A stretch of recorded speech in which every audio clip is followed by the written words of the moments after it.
So I'm really bored, so I want to tell the world, I guess, YouTube community, about a new toy that I did get. So if you're an avid reader, you're gonna go out and you're gonna buy a Kindle Fire, most likely. There's a lot of options, but a Kindle Fire just looks slick and it's super cheap. So that's what I did, even though I'm not a reader at all. I read more on the internet than I've ever read in a book in my life. But I will say the Kindle Fire was alright. It looks nice, it's slick, it's cheap, $200. I didn't even pay that because I had a bunch of coupons from when I had bought a bunch of computer stuff at Best Buy on a credit card because I'm financially irresponsible. But all that aside, I did wind up getting this for about $100, and the reason I did pick it up is because it's it runs off of Android operating system. So with the Android operating system, there's a lot you can do with it.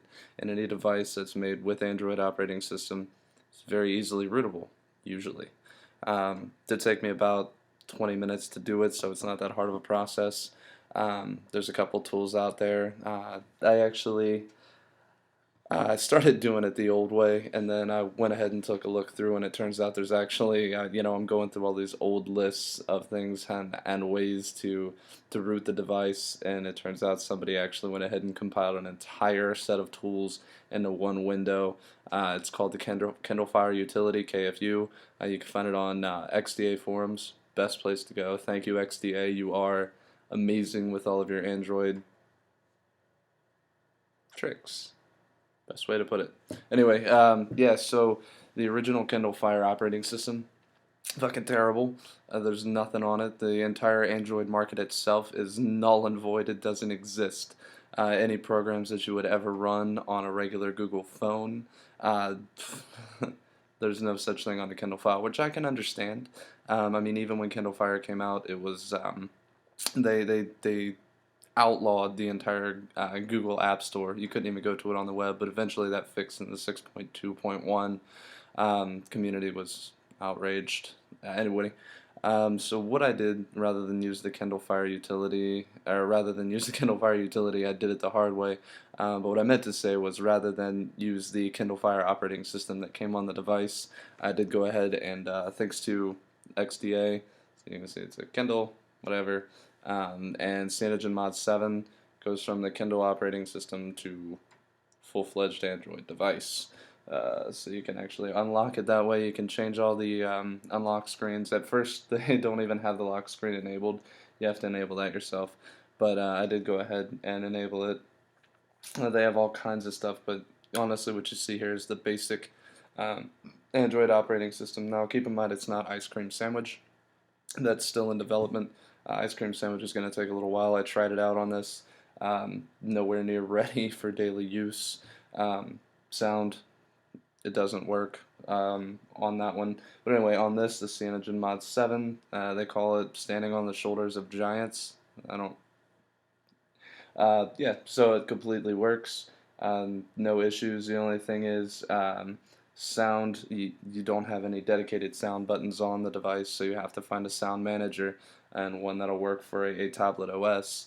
But the neat thing is they did go ahead and program a couple things. Like you see the screen's really dark. You can hold on the menu and drag and brighten it up. So that's pretty cool. But you'll see how smooth it is. It actually, there's no lag in the movement of the screen. Um, Now you'll see here the entire Google menu for regular Android operating system. It's great. You have things like YouTube. You have for some reason you have messaging. I mean, I didn't feel like deleting it. Um, who knows? You can do your whole Google Earth thing. Which I don't think you can do on the Kindle Fire, but it loads up pretty quick and it's usable. And we'll go ahead and take a look at somebody in fucking Kansas. I don't know. But yeah, that's it's pretty much, when you think about it, it's paying $200 for an entire tablet. Um, the only difference really is there's no camera and there's no microphone. Um, the only thing that really exists on it is the power slash lock unlock, USB connection, and headphone jack. Um, Yeah, but other than that, it's really you're getting everything on a tablet for $200, and it'll perform just as well as any tablet almost. I think it's actually a good deal. Um, of course, that's because I suckered myself into it. But yeah, it's you get your whole Google market, you get everything, and everything's working. You can go all the way to featured, top paid, top free, things like that. You go to Android, Netflix, Angry Birds.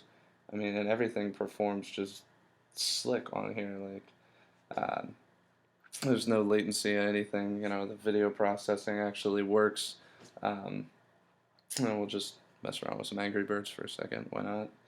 Uh, Probably turn down the brightness on this. There it is. Yeah. Check it out. So, no delay at all. Play. 3. See, I play it a lot, right?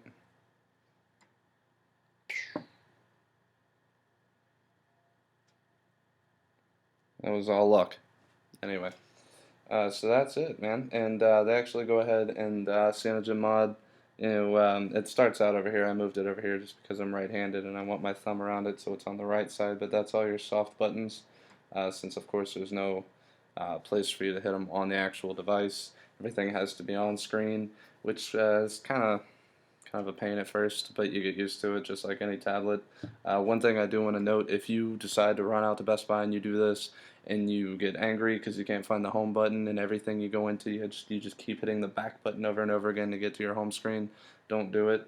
You actually have to go to settings, and I don't know why it's not enabled in the beginning, but settings, and you have to go to CyanogenMod settings, and there you can set everything, including having a lock screen, which I loved.